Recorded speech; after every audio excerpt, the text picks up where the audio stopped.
Electromagnetic wave propagation का तीसरा तरीका देखते हैं, स्पेस वेव्स। अपन जब स्काई वेव्स कर रहे थे तो स्काई वेव्स का जो है अपर लिमिट फ्रीक्वेंसी का 30 मेगाहर्ट्ज था, और वहां पे अपन ने ये देखा था कि 30 मेगाहर्ट्ज से ज़्यादा की यदि फ्रीक्वेंसी होगी इलेक्ट्रोमैग्नेटिक वेव की तो वो आयोनोस्फीयर को पेनिट्रेट कर जाएगी। ठीक, स्पेस वेव्स में जो फ्रीक्वेंसी रेंज अपन यूज करते हैं वो 30 मेगाहर्ट्ज से ज़्यादा होती है। ठीक है, तो 30 मेगाहर्ट्ज से ज़्यादा इसका मतलब आयोनोस्फीयर को पेनिट्रेट करके चली जाएगी। ठीक, जो पहले दो केसेस जो अपन ने देखे प्रोपेगेशन के, है ना, ग्राउंड वेव और स्काई वेव्स, उनसे स्पेस वेव जो है वो मोड ऑफ प्रोपेगेशन में एक बड़ा फंडामेंटल पॉइंट पे डिफर करता है। मतलब मोड ऑफ प्रोपेगेशन मैं लिख देता हूं यहाँ पे, ये कैरेक्टरिस्टिक है स्पेस वेव्स का। मोड ऑफ प्रोपेगेशन मतलब इसमें कम्युनिकेशन जो है वो लाइन ऑफ साइट में होता है। ठीक है, LOS भी बोलते हैं। ठीक, तो लाइन ऑफ साइट का क्या मतलब निकला कि जो ट्रांसमीटर और रिसीवर है वो स्ट्रेट लाइन में होंगे।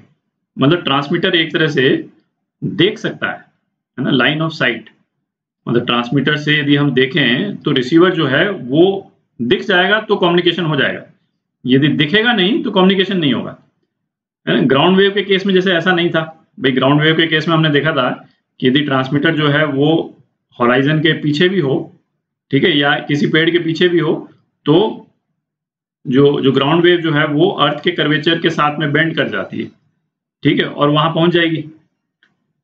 अच्छा, फिर स्काई वेव्स के केस में अपन ने देखा था कि जरूरी नहीं है रिसीवर जो है वो ट्रांसमीटर को देख सकता हो, है ना, इन द सेंस कि वो तो आयोनोस्फीयर से रिफ्लेक्ट होकर के आनी है रे। ठीक है, तो काफी दूर तक जो है वो ट्रैवल कर सकती।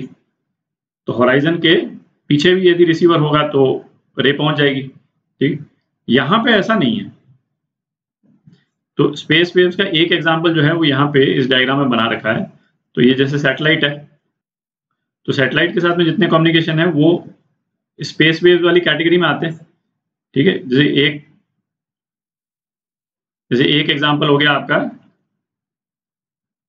डिश टीवी, है ना। आप घर में जब टीवी देखते हैं और यदि डिश एंटीना यूज कर रहे हैं तो आपको मालूम होगा कि वो जैसे डिश एंटीना वाला आता है जब लगाने के लिए डिश, तो वो डिश का डायरेक्शन एक पर्टिकुलर डायरेक्शन में रखता है हवा में, है ना। और वो पर्टिकुलर डायरेक्शन में क्यों रखता है? उस पर्टिकुलर डायरेक्शन में वो जो कंसर्न जिस भी कंपनी से आपने कनेक्शन लिया है उस कंपनी से रिलेटेड सैटेलाइट जो है उस डायरेक्शन में होता है। ठीक है, तो कंपनी ए का सैटेलाइट यहाँ पे है ना, हो सकता है कंपनी बी का सैटेलाइट जो है वो कहीं और हो।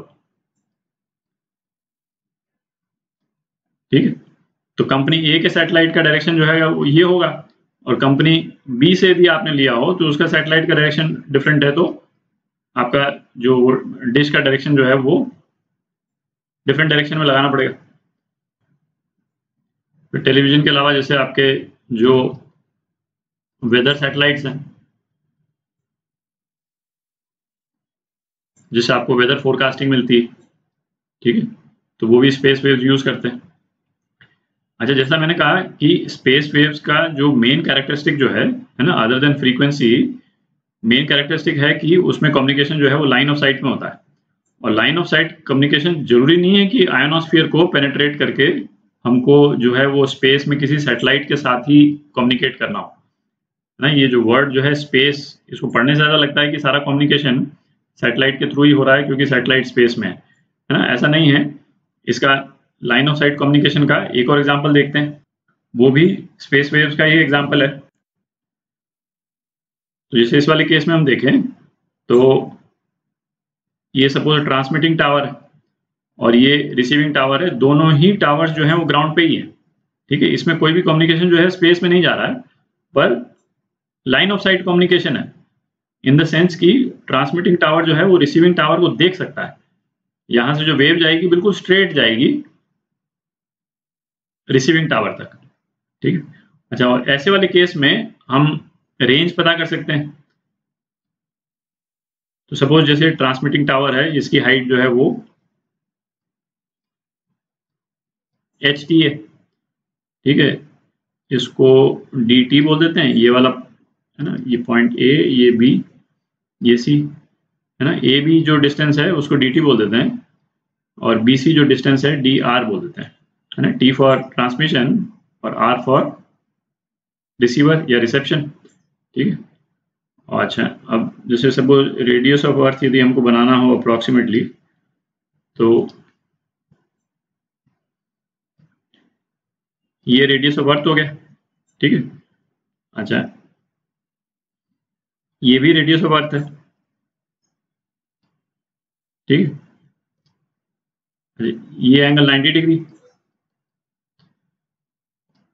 ये वाला पॉइंट जो है, यदि इसको सेंटर ऑफ अर्थ को, इसको यदि O यदि हम बोल रहे हैं, तो इन ट्रायंगल AOB, ठीक है,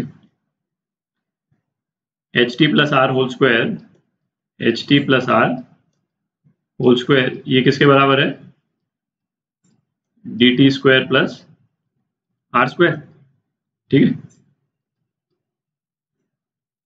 R स्क्वायर यहाँ कॉमन ले देते हैं, 1 plus HT by R whole square is equal to DT square plus R square.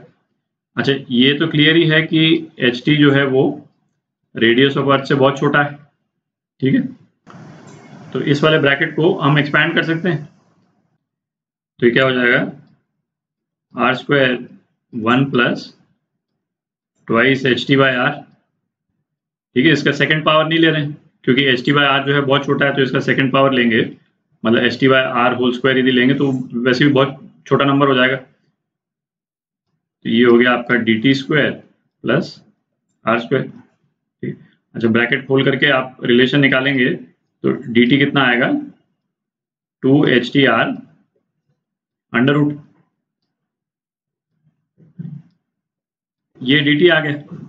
और इसी तरह से यदि रिसीवर की हाइट जो है वो HR है, जो रिसीविंग एंटीना है उसकी हाइट यदि HR है, तो DR कितना हो जाएगा, under root 2 HR into radius of earth, है ना। तो जो रेंज है ना, रेंज ऑफ कम्युनिकेशन इस केस में बेसिकली एंटीना हाइट पे डिपेंड करती है, स्पेस वेव्स के केस में। तो रेंज ऑफ कम्युनिकेशन क्या हो जाएगा, R is equal to DT plus DR, ठीक है। आप वैल्यूज डालने चाहें तो 2HRR plus under root 2HTR, ठीक है। तो ये रेंज हो गई। तो यदि आपको ट्रांसमिटिंग टावर और रिसीविंग टावर की हाइट दे रखी हो और रेडियस ऑफ अर्थ दे रखा हो, तो हम रेंज निकाल सकते हैं स्पेस वेव कम्युनिकेशन का। अच्छा, स्पेस वेव कम्युनिकेशन का एक और एग्जांपल देखते हैं।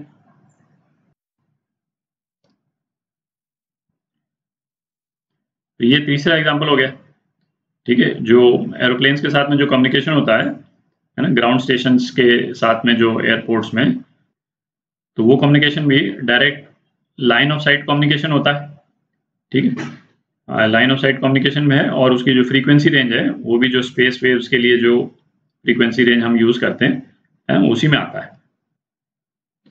तो यहाँ पे जो भी अपन ने डिस्कस किया उसको बेसिकली समराइज करके लिखा हुआ है, ठीक है। स्पेस वेव जो है वो दे travel in line of site, ठीक है। जो भी ट्रांसमिटिंग एंटीना और रिसीविंग एंटीना, तो मतलब जैसे रिसीविंग एंटीना जो है वो सैटेलाइट में भी हो सकता है, ठीक है। तो जरूरी नहीं है कि रिसीविंग एंटीना जब हम लिखें तो इसका मतलब कोई अर्थ पे ही हो उसका जो रिसीविंग एंटीना जो है, ठीक है। अब ये लिखा हुआ है कि रिसीविंग एंटीना जो है वो ग्राउंड पे भी हो सकता है या सैटेलाइट पे भी हो सकता है। फ्रीक्वेंसी स्पेक्ट्रम अबव 40 मेगाहर्ट्ज लिखा हुआ है यहाँ पे, है कोई मतलब एग्जैक्ट सैक्रोसैंक्ट लिमिट नहीं है, 30 टू 40 मेगाहर्ट्ज से ऊपर रहता है बेसिकली फ्रीक्वेंसी रेंज। अच्छा, ये ऑब्वियस है कि चूंकि स्पेस वेव्स में line of site mode of communication रहता है, तो रास्ते में यदि कोई चीज आ जाती है तो उससे वो ऑब्स्ट्रक्ट हो जाता है ना, कम्युनिकेशन जो है वो ऑब्स्ट्रक्ट हो जाएगा। फिर जैसे होराइजन के आगे कम्युनिकेट हम नहीं कर सकते, तो है ना, ये एक पर्टिकुलर इशू है। और फिर उसके बाद में है ना टेलीविजन ब्रॉडकास्ट के लिए यूज होता है, सैटेलाइट कम्युनिकेशन, माइक्रोवेव लिंक्स। तो माइक्रोवेव्स क्या हुई, माइक्रोवेव्स का यदि फ्रीक्वेंसी रेंज हम देखें तो अप्रॉक्सीमेटली 1 गीगाहर्ट्ज से 100 गीगाहर्ट्ज, है ना, काफी हाई फ्रीक्वेंसी रेंज है। और तो जैसे इनकी वेवलेंथ का यदि अपन एक है ना रफ आइडिया लें तो 30 गीगाहर्ट्ज की जो फ्रीक्वेंसी है ना, ये इसकी वेवलेंथ जो है वो 1 सेंटीमीटर हो जाती है करीब, ठीक है। तो ये किसके लिए यूज होता है, तो जैसे एक एग्जांपल तो अपन देख चुके हैं, डिश टीवी, ठीक है। तो डिश टीवी का साइज जो है आपने देखा कितना छोटा होता है, ठीक है, उसका रिसीवर भी जो है उसका डायमेंशन कितना छोटा होता है। तो जो टेलीविजन ब्रॉडकास्टिंग जो सैटेलाइट्स हैं, है ना, स्पेशली जो डिश यूज करते हैं, वो माइक्रोवेव लिंक्स को यूज करते हैं। दूसरा इनका यूज क्या हो गया, दूसरा क्या हो गया, जैसे मोबाइल फोन टावर्स हैं,